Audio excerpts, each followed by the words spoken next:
Hi everyone, welcome to week 5. So this week we'll be discussing the discovery process. Discovery is when the parties to a lawsuit ask each other for information about the upcoming court case. And it's a huge part of the litigation process. It's probably the most time consuming because this is where the paralegals and the attorneys review all of the relevant documents that they receive from the other side with respect to the court case. And it's where we learn the most information and how we're able to build our case. This is how we have the evidence that we need in order to either make our case or make the defense to the case. Okay.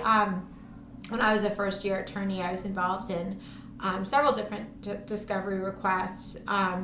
The clients that I worked with were usually very large clients, and so discovery requests were huge. I mean, we would have boxes and boxes and boxes of information, and sometimes it took upwards of 20 attorneys to review everything, and sometimes it took weeks or months.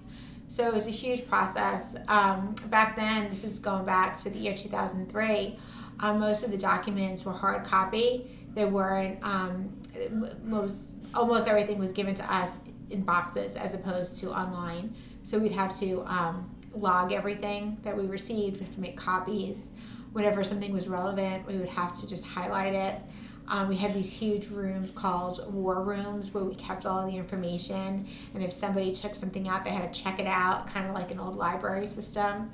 So it was a lot. It's different now, I think. For the most part, most documents are now online, which is great because you don't have to make copies and you can make notations in software, and it's easier to log everything because you can just log it online, and you could use searchable terms, which is much easier. We used to have to just kind of read a document and skim for the words that we needed, and if we found it, we would get excited and highlight it and make notes. Whereas now online, you could just search for that kind of thing. So anyway, technology has changed the process a lot, and it's changed it in our favor for sure. Okay, so I didn't mean to get off at a tangent there. For this week, we do not have a discussion board, so I will take the same approach as last time, where I will give you some supplemental materials in a midweek announcement. And if you have any questions about anything, just email me since we won't have a discussion board.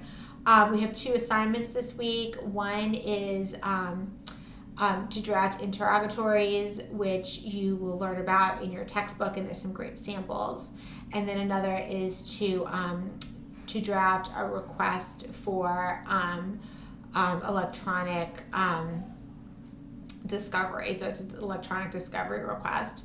Again, there's a lot of great information about that in your textbook.